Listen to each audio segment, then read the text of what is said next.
Hello and welcome back to Supposedly Fun. My name is Greg and I am here today to do a follow-up video to something I did last week, which was some books that are coming up in the latter half of 22 that I am really looking forward to. In that video, I asked if people would be interested in hearing about some of the books that I really wasn't sure about that are coming up to be released and that I might want to read, but I might not want to read. The overwhelming response from people who weighed in was that they do want to hear about the maybes. So here I am today to follow up on that video. I'll put the video down below which has my most anticipated books from the latter part of 2022 if you'd like to check that out. Before I dive in, there are 9 books that I had classified as maybes. So before I dive in, I want to once again mention that if you are interested in any of these books, I would encourage you to pre-order a copy with your local independent bookstore. If you don't have a local independent bookstore that you like, I encourage you to pre-order through bookshop.org. That is a website that helps support independent bookstores. It's much better than Amazon, so I would recommend using that as a resource. And once again, pre-ordering is really important because it helps independent bookstores, but also it is a good guide for publishers to help them gauge how much demand there is for a particular book, which helps them decide how many copies of it to print, how much publicity they should be putting behind the book, and all of those things. It really does end up helping. So I would encourage you to do it for any book that you are particularly excited about. Let's dive in. The first book that I classified as a maybe is Carrie Soto is Back by Taylor Jenkins Reid. The reason I'm putting this as a maybe it's a little unfair, but I loved Daisy Jones and the Six when I read this. I actually listened to it on audio. And that got me really excited about Taylor Jenkins Reid, but then I looked into the other books of hers that had been published at the time, and I really wasn't quite interested in any of them. And then subsequently she released a book called Malibu Rising. I didn't feel very intrigued by that either. So my ambition to read more by Taylor Jenkins Reid has kind of died down ever since. And maybe that's a little bit unfair given how much I liked Daisy Jones and the Six, but I feel a little bit of hesitancy at this point. So let's quickly look at the description of this book from the publisher, and then you let me know if you're interested in it. Maybe that'll help me make up my mind. In this powerful novel about the cost of greatness, a legendary athlete attempts a comeback when the world considers her past her prime. Carrie Soto is fierce, and her determination to win at any cost has not made her friends. But by the time she retires from tennis, she is the best player the world has ever seen. She has shattered every record and claimed 20 Grand Slam titles. And if you ask Carrie, she is entitled to every one. She sacrificed nearly everything to become the best, with her father Javier as her coach. A former champion himself, Javier has trained her since the age of 2. But 6 years after her retirement, Carrie finds herself sitting in the stands of the 1994 US Open, watching her record be taken from her by a brutal, stunning player named Nikki Chan. At 37 years old, Carrie makes the monumental decision to come out of retirement and be coached by her father for one last year in an attempt to reclaim her record. Even if the sports media says they never liked the battle axe anyway, even if her body doesn't move as fast as it did, and even if it means swallowing her pride to train with a man she once almost opened her heart to, Bo Huntley. Like her, he has something to prove before he gives up the game forever. Now that does sound really interesting. I think one of the things that is really interesting about athletics in particular is that it's something you have to work really, really hard for, but it's also something that has a very defined time limit because of the toll that it takes on your body. So I think that is a really interesting approach. It would be interesting to see that in fiction, but it also sounds a little bit like a romance, and not that I'm opposed to romance books. I'm currently reading one right now, but I wonder about the execution and how much of it is going to be the things that I am interested in, and how much of it is just going to be about that sort of personal story. So that's why I feel like this is something that I might be interested in, but I also might not be. I feel like I'm going to wait for it to be released and then hear what people say about it, because the plot of it does sound like one that I'd be interested in. It's the first plot of a Taylor Jenkins Reid book that has caught my attention since Daisy Jones and the Six. I'm just not quite sure how much I'm going to want to read it, if that makes sense. Let me know what you think in the comment section down below. It is scheduled to be released on August 30th. I'll just mention really quickly, release dates can be subject to change. Since that one is so close, it probably won't. But if you are interested in this book or any of the other ones that will be coming up, I would suggest you double check when it will be released, just in case it's changed since I filmed this video. The next book on my maybe list is The Birdcatcher by Gayl Jones. The reason I'm interested in this is that I had not really heard of Gayl Jones before this year when the Pulitzer Prizes were announced and Gayl Jones was a finalist for her book Palmares. So what I didn't know is that Gayl Jones was discovered by Toni Morrison when Toni Morrison was working as an editor, and then Gayl Jones went a long time without publishing any books. Palmares was the first time she returned to the publishing world, and to great acclaim. Obviously, she was a Pulitzer Prize finalist. That got me really excited in the book. Palmares sounded like something that would be really interesting to me, and then my enthusiasm for the book really died quickly when I saw a review of Palmares by a booktuber called Lou Reading Things. I'll put a link to that review down below. It's a long review, but it is really worth your time. I would definitely recommend checking it out, where Lou Reading Things is Brazilian and really talks about a lot of the problematic things that Gayl Jones did with her book when talking about slavery and the legacy of slavery in Brazil. Gayl Jones pretty deliberately wanted to set the book in Brazil so it would be a little bit removed from American slavery and she could have more room to create her own narrative. But as Lou Reading Things points out, Brazilian people do exist and have their own legacy of slavery, and you can't just attach your own thing to them. So that made me really hesitant about Palmares. I don't have any plans to read it anytime soon, and while this one does sound interesting, it did make me a little concerned about her books in general. Here is the description of Birdcatcher. Legendary writer Gayl Jones returns with a stunning new novel about Black American artists in exile. Gayl Jones, the novelist Toni Morrison discovered decades ago, and Tayari Jones recently called her favorite writer, has been described as one of the great literary writers of the 20th century. Now, for the first time in over 20 years, Jones is publishing again. In the wake of her long-awaited fifth novel, Palmares, The Birdcatcher is another singular achievement, a return to the circles of her National Book Award finalist, The Healing. Set primarily on the island of Ibiza, the story is narrated by the writer Amanda Wardlaw, whose closest friend, a gifted sculptor named Katherine Sugar, is repeatedly institutionalized for trying to kill a husband who never leaves her. The three form a quirky triangle on the whitewashed island. A study in Black women's creative expression and the intensity of their relationships, this work from Jones shows off her range and insight into the vicissitudes of all human nature, rewarding longtime fans and bringing her talent to a new generation of readers. Now, I love the part where it says it's a study in Black women's creative expression and the intensity of their relationships and all of that stuff. What concerns me is that it is set on Ibiza, and I worry that this new book is going to fall into some of the same traps that Lou Reading Things pointed out about Palmares. So I definitely don't want to jump into committing myself to this book. I want to wait and see.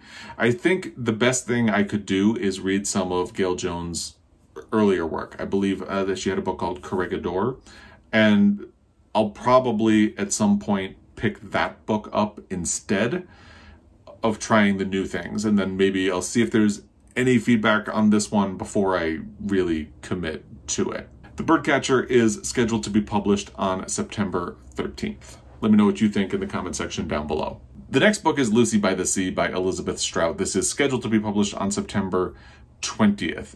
The barrier for entry here is that I have not read any of Elizabeth Strout's other Lucy Barton novels. I believe the first one is I Am Lucy Barton and the second one is Oh William. I could be wrong about what the second one is, but this is the third that follows that character. So I feel like I would need to catch up on the other two before I would think about this one. But Elizabeth Strout is an author that I am interested in and would like to read more of. Right now, the only book of hers that I've read is Olive Kitteridge, and that is something that I will probably reread for my Pulitzer Prize project because I remember liking the writing but not liking the book. I read it when it first won the Pulitzer Prize, and I have wanted to revisit it now that I'm a little bit older and hopefully a little bit wiser. I can't make any promises, but I'd like to revisit it. And I feel like I would probably do the sequel Olive again, but I have heard good things about I Am Lucy Barton and other books by Elizabeth Strout. So I feel like I would need to do them before I could do this one. And that's why I feel like it's a maybe. But let me know what you think in the comment section down below. Here is the description of Lucy by the Sea. With her trademark spare, crystalline prose, a voice infused with intimate, fragile, desperate humanness, Elizabeth Strout turns her exquisitely tuned eye to the inner workings of the human heart, following the indomitable heroine of My Name is Lucy Barton through the early days of the pandemic. As a panicked world goes into lockdown, Lucy Barton is uprooted from her life in Manhattan and bundled away to a small town in Maine by her ex-husband and on-again, off-again friend, William. For the next several months, it's just Lucy, William, and their complex past together in a little house nestled against the moody, swirling sea. Rich with empathy and emotion, Lucy by the Sea vividly captures the fear and struggles that come with isolation, as well as the hope, peace, and possibilities that those long, quiet days can inspire. At the heart of this story are the deep human connections that unite us even when we're apart, the pain of a beloved daughter's suffering, the emptiness that comes from the death of a loved one, the promise of a new friendship, and the comfort of an old, enduring love. Part of me doesn't know if I'm really ready for a pandemic novel on that scale, but it feels like that is the approach that would really get me into one at this point in time. But again, it's the third book that follows this character, and I feel like I would need to get to the other two first. If you've read the other Lucy Barton books or other Elizabeth Strouts, let me know what you think in the comment section down below. And again, this is scheduled to be published on September 20th. The next book is Shrines of Gaiety by Kate Atkinson. This is scheduled to be published on September 27th. I have only read one Kate Atkinson book, and it was Case Histories, and I feel like I'm missing out because so many people just really love her. And I remember reading Case Histories when it was first published and thinking it was just fine. So I feel like I've never quite understood the obsession, but I also haven't read any of her other books.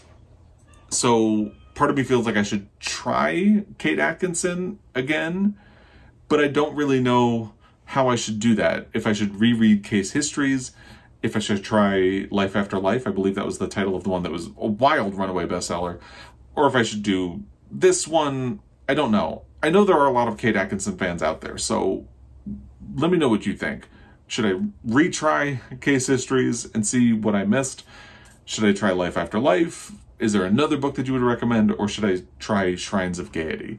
By the way, I should mention the window is open because I had to turn the fan off in order to film so there wouldn't be any background noise.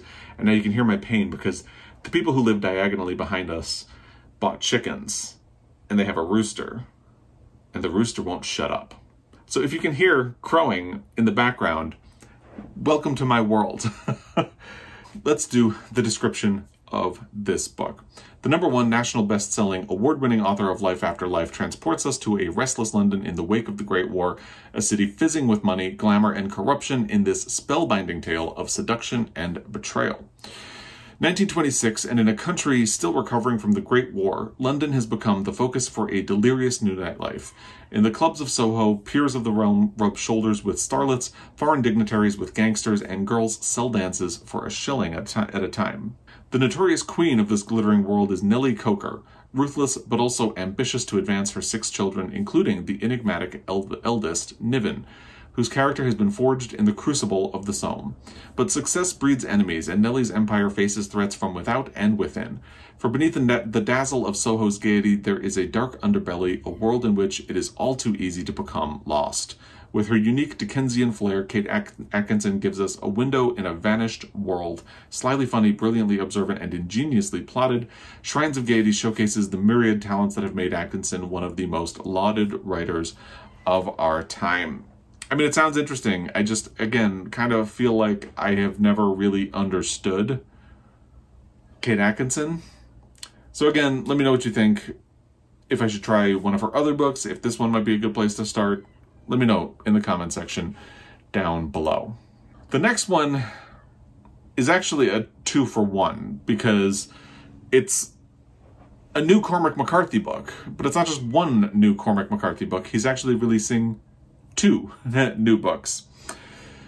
One is called The Passenger, and that one is going to be released on October 25th, and the other one is called Stella Maris. That will be published on December 6th.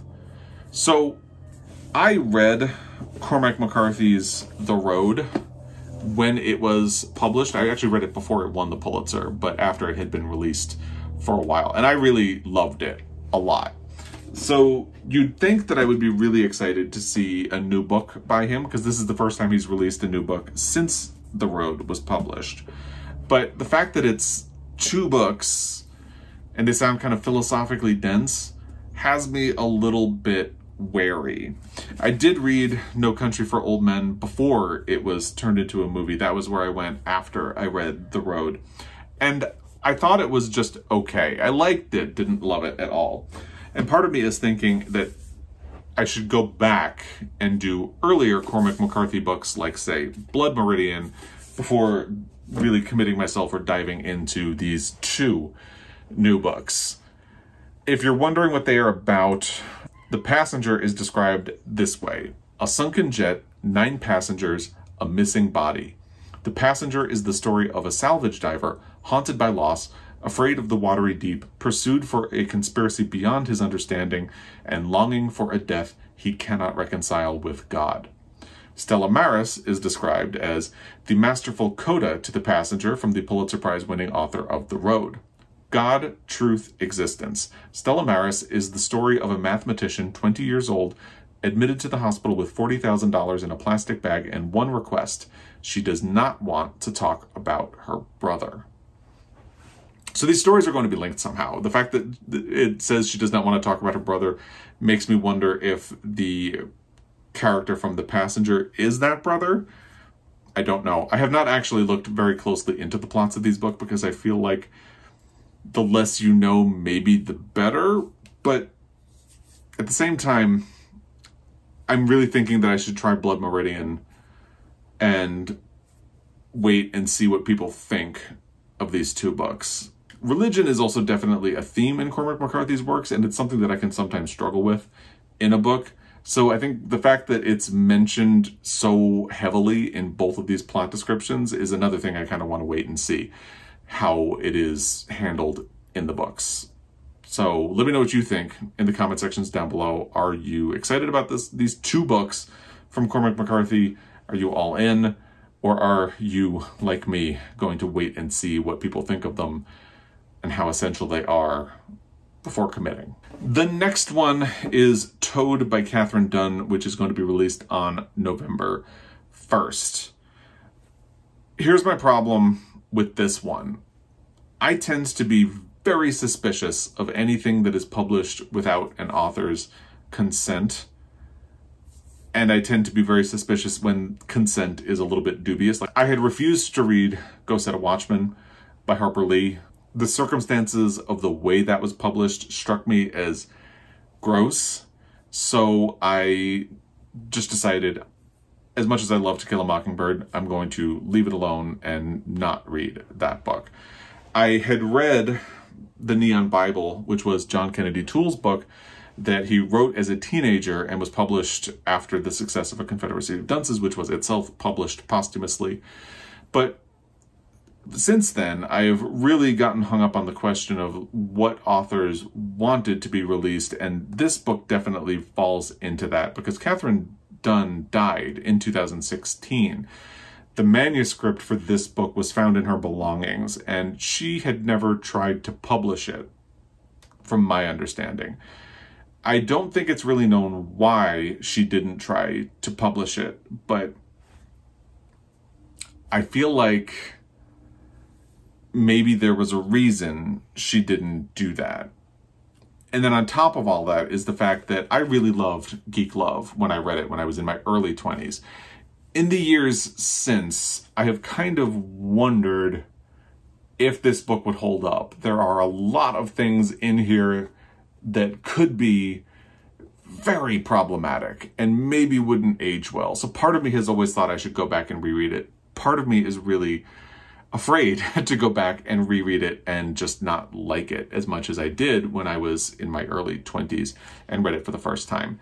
So there's another complication there. I do have another book of hers called Attic, but I've heard really negative things about that book, so maybe I should just leave Katherine Dunn alone, but I can't help but be a little bit curious. So let me know what you think in the comment section down below. Again, it is scheduled to be published on November 1st. The next book on my maybe pile is The Last Chairlift by John Irving. This is scheduled to be published on October 18th. I always like the idea of John Irving's books, but I haven't actually gotten along with any of the ones that I have read so far. That makes it really difficult for me to muster any enthusiasm. But I keep hearing things from people whose opinion on books I respect, where they talk about how much they have liked books of his. So I read The Cider House Rules and really did not like it. I got halfway through The World According to Garp, did not like it, put it down, and I really thought about picking it back up because one of my best friends calls that his favorite book of all time, and he says the reason it's his favorite book of all time has to do with the ending. But I never picked it back up, and I never finished it. I did read John Irving's last published book, which I believe was called In One Person, which had a transgender character, and again, didn't like the book, didn't necessarily like the portrayal of the transgender person, so I feel like I'm suspicious all over again now with this book, but at the same time, because I hear so many good things about John Irving, I can't help but be a little bit curious despite myself. So here is the description of the book. In Aspen, Colorado, in 1941, Rachel Brewster is a slalom skier at the National Downhill and Slalom Championships. Little Ray, as she is called, finishes nowhere near the podium, but she manages to get pregnant. Back home in New England, Little Ray becomes a ski instructor. Her son Adam grows up in a family that defies convention and evades questions concerning the eventful past. Years later, looking for answers, Adam will go to Aspen. In the Hotel Jerome, where he was conceived, Adam will meet some ghosts. In The Last Chairlift, they aren't the first or the last ghosts he sees. John Irving has written some of the most acclaimed books of our time, among them The World According to Garp and The Cider House Rules. A visionary voice on the subject of sexual tolerance, Irving is a bard of alternative families. In The Last Chairlift, readers will once more be in his thrall. So that right there captures why I feel like I want to like John Irving books, but I just haven't managed it yet. So let me know what you think of John Irving. If there's another book of his I should try, if I should try to get to the end of The World According to Garp, if I should maybe jump into this one, let me know what you think of John Irving in the comment section down below. The next one is the final book on my maybe pile, and I feel like it's the most likely nope of all of them. It's All the Broken Places by John Boyne, scheduled to be published on November 29th. Part of me wants to give John Boyne the benefit of the doubt because The Heart's Invisible Furies was my favorite book of the year in which I read it, which was the year that it was published. I want to say that was 2018, but I could be wrong about the year. Loved it.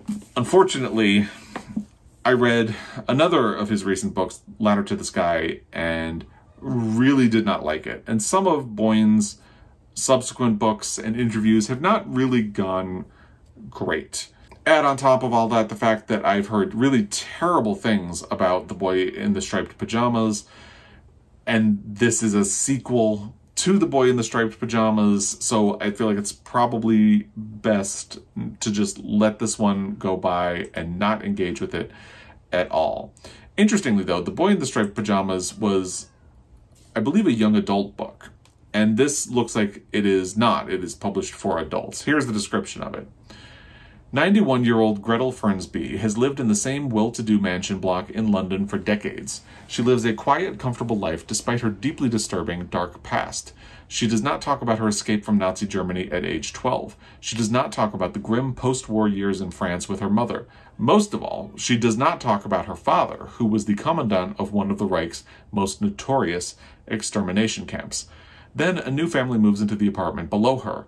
In spite of herself, Gretel can't help but begin a friendship with the little boy, Henry, though his presence brings back memories she would rather forget. One night, she witnesses a disturbing, violent argument between Henry's beautiful mother and his arrogant father, one that threatens Gretel's hard-won, self-contained existence. All the Broken Places moves back and forth in time between Gretel's girlhood in Germany to present-day London as a woman whose life has been haunted by the past. Now Gretel faces a similar crossroads to one she encountered long ago. Back then, she denied her own complicity, but now, faced with the chance to interrogate her guilt, grief, and remorse, she can choose to save a young boy. If she does, she will be forced to reveal the secrets she has spent a lifetime protecting. This time, she can make a different choice than before, whatever the cost to herself. Like I said, I feel like this is the most secure nope of this group, but I'd be curious about what you have to say. And again, because I really liked The Heart's Invisible Furies, I want to believe that there's another John Boyne book that I could like, but I just really did not like Ladder to the Sky. And I've heard really terrible things about The Boy in the Striped Pajamas. And again, this is described as a sequel to The Boy in the Striped Pajamas, which just seems like a good reason to let it go and leave it alone. Those are the 9 books that I classified as maybes, which will be published in the latter part of 2022. I'd love to hear your thoughts about any of these books, any of these authors' recommendations based on them, and if you have other books of theirs that I should check out instead, let me know all of that in the comment section down below. As always, I really appreciate your time, and I will be back. Until next time, happy reading.